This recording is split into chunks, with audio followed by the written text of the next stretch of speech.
Rudraksha, Jabala Upanishad. Traduction française. Om. Pusunda s'est adressé au seigneur Kalani Rudra. Quelle est l'origine des Rudraksha et quel en est l'effet? Le seigneur Kalani Rudra répondit: Quand, dans le but de détruire la Tripura, j'ai vérifié mes yeux, deux tombèrent des gouttes d'eau dans le sol, et ces gouttes d'eau devinrent les Rudraksha pour le bénéfice de tous. Le simple fait de prononcer leur nom produit l'effet du don de 10 vaches. Les voir et les manipuler produit 2 fois l'effet de ce qui précède. Au-delà de cela, le langage ne peut décrire plus. Il y a les versets suivants sur cette question. D'où vient-il? Quel est son nom? Comment le porter? Combien de faces a-t-il? Quels sont les mantras à chanter en le portant? J'ai fermé les yeux pendant une période de 1000 années divines. De mes yeux fermés, des gouttes d'eau sont tombées sur la terre. Alors les gouttes pour les yeux sont devenues les grands arbres Rudraksha du règne végétal pour bénir les fidèles. Le port des Rudraksha enlève le péché des fidèles commis le jour et la nuit. Voir les Rudraksha produit 1 millier de vertus, et les manipuler 1 million. Son port ou sa fabrication produit chez l'homme 100 millions de vertus. On dit que la graine de Rudraksha est la meilleure lorsqu'elle est aussi grande que le fruit de Datri. Les sages déclarent que celui qui a la taille d'un fruit Badari est de qualité secondaire. Le dernier type de qualité est celui qui a la taille d'un gramme de Bengale. Tel est l'ordre que j'ai donné. Par le commandement de Shiva, les arbres ont surgi de la terre en 4 classes, à savoir Brahmin, Kshatriya, Vaisya et Sudra, et chacun apporte des avantages à son propre ordre. La graine blanche s'appelle la perle de Brahman, la rouge Kshatriya, la jaunâtre Vaisya, et le noir serait Sudra. Des brahmanes devraient porter les blancs, les kshatriyas les rouges, les vaisyas les jaunâtres et les sudras les noirs. La bonne perle est celle qui est bien formée, au son clair, de bonne taille et avec des épines. Il faut rejeter les 6 défauts, à savoir celles qui sont percées par des vers, blessées, brisées, sans épines, malades ou mal formées. Le meilleur Rudraksha est celui qui a un trou naturel. La perle qui a un trou fait par l'effort de l'homme est une perle de qualité inférieure. Le sage doit porter sur son corps et sur ses membres une guirlande de perles de forme égale, rouge, agréable au toucher et de grande taille, nouée par un fil de soie. Cette perle est connue pour être la meilleure lorsqu'elle produit une ligne dorée sur une pierre à frotter, et c'est celle-ci que les adorateurs de Shiva devraient porter. On devrait porter un seul Rudraksha dans la touffe de ses cheveux, 300 sur la tête. Le sage doit faire une guirlande de 36 graines pour son cou, de 16 pour chaque bras et de 12 pour chaque poignet. Il devra en porter 500 sur les épaules. Il faut préparer une guirlande de 108 graines sous la forme du fil sacré Yajnopavita. On doit suspendre sur ses épaules une guirlande de perles composée de 2 ou 3, 5 ou 7 tours. Il peut porter la même chose sur la tête, dans et autour des oreilles, du cou, des bras, des poignets et sur les épaules, comme le fil sacré. Il devrait le porter spécialement à la taille. On devrait toujours porter le Rudraksha que l'on dorme ou que l'on mange. On dit que le port de 300 graines de Rudraksha est un minimum. 500 est ordinaire et 1000 est réservé aux meilleurs. Connaissant cette différence, il faut porter le maximum de graines de Rudraksha. On doit le porter sur la tête en chantant le mantra Isana, sur les épaules en chantant Tatpurusha, autour du cou et sur le cœur en chantant Agora. Les sages devraient réciter le mantra Agora Bija, tout en le portant à leur poignet. On devrait porter une guirlande de 50 graines à la taille en chantant le mantra Vyoma Vyapi.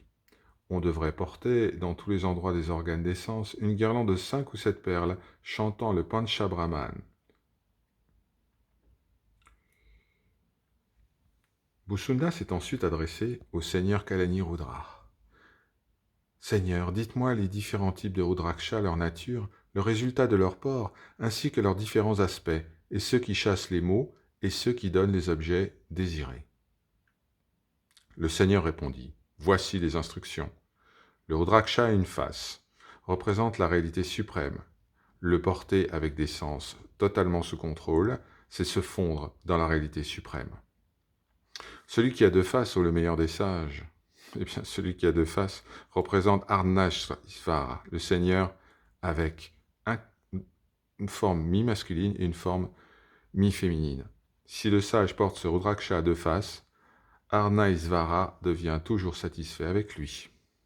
Celui qui a trois faces représente les trois feux sacrés. Le dieu du feu, Agni, est toujours satisfait de celui qui le porte. Celui à quatre faces représente la divinité à quatre faces, Brahma. Le dieu à quatre visages est toujours satisfait de celui qui porte le Rudraksha à quatre faces.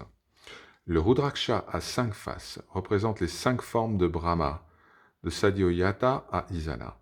Le Brahma à cinq faces retire le péché de tuer les êtres humains.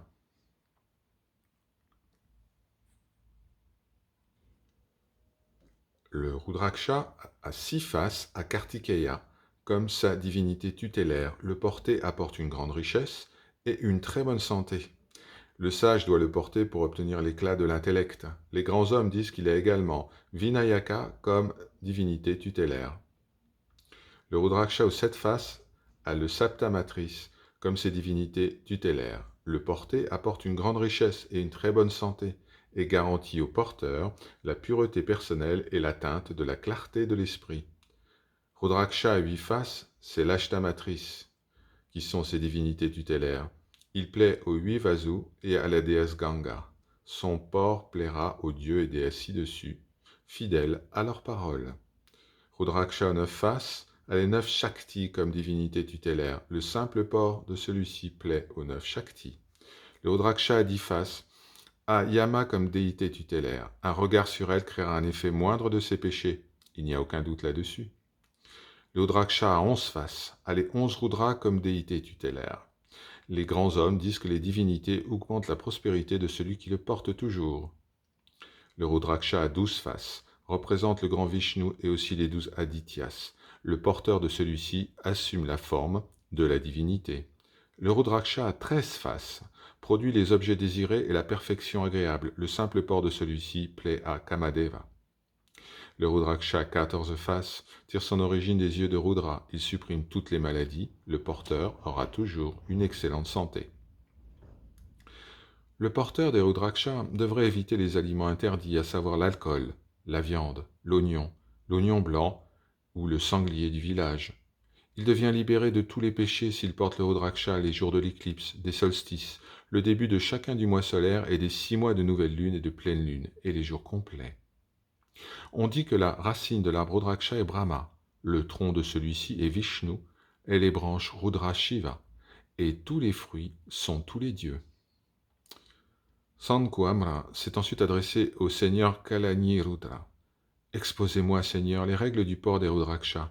À cette occasion, Nidaga, Jadabharata, Dattatreya, Katyayana, Badashvara, Kapila, Vashishta, Pipalada et d'autres, s'approchant de Kalani Rudra, se sont adressés à lui. Ensuite, Kalani Rudra leur a demandé « Quel est l'objet de votre venue et de votre demande ?» Ils ont répondu « Nous désirons entendre les règles du port des Rudraksha. » Kalani Rudra a ensuite déclaré « Des yeux de Rudra, les Rudrakshas sont sortis. Ainsi se sont-ils manifestés dans le monde. Sadasiva, au moment de son involution, après avoir terminé la fonction de destruction, a fermé son œil. De cet œil sont sortis les Rudrakshas. Il est donc nommé Rudraksha, l'arme du Seigneur. La simple énonciation du nom de Rudraksha accorde au répéteur la vertu du don de 10 vaches. Le Rudraksha a autant de vertus que celle du brillant bhasma. En manipulant les Rudrakshas et en le portant simplement, on acquiert le bénéfice du don de 2000 vaches. Le port des oreilles produira l'effet de 11 000 vaches et le porteur atteindra l'état des 11 seigneurs, des 11 formes de Shiva. Porter les Rudrakshas sur la tête produit le résultat du don d'1 million de vaches. De tous les endroits, le résultat du port dans les oreilles dépasse l'imagination. Ainsi répondit le Seigneur. celui qui étudie quotidiennement cette Rudra Jabala Upanishad. Qu'il soit jeune ou moins jeune, deviendra grand. Il deviendra le gourou et l'inventeur de tous les mantras. On devrait exécuter Homa dans le feu sacré en chantant cet Upanishad seulement et pratiquer l'adoration en récitant cela seulement. Il faut attacher un seul Rudraksha appelé Mrityu Taraka qui chasse les mauvais esprits reçus d'un gourou dans le cou ou dans le bras droit ou dans la touffe de ses cheveux. Même le don de la terre, entouré des 7 continents, n'est pas suffisant pour payer des frais spirituels au gourou qui nous initie, Rudraksha. C'est pourquoi on devrait lui donner avec sérieux une vache de n'importe quelle qualité. Ce sont ses frais spirituels. Un brahmine qui récite cet Upanishad le soir détruit le péché commis pendant la journée. La récitation à midi détruit le péché commis durant les 6 existences antérieures. L'étude du matin et du soir supprime le péché accumulé autour de nombreuses naissances, apporte également le résultat de la répétition du mantra Gayatri 6000 fois. Il devient pur du péché de brahmanicide, de la dégustation d'alcool, du vol, des relations sexuelles illicites et du péché de celui qui s'associe à ce qui précède. Il a l'avantage de se baigner dans toutes les eaux saintes. Il devient libéré du péché de parler avec les hommes déchus. Il devient le sanctificateur de 100 000 versets. Il atteint l'état de Shiva. Il ne revient jamais en ce monde. Il ne revient jamais. Om, vérité. Ainsi dit l'Upanishad.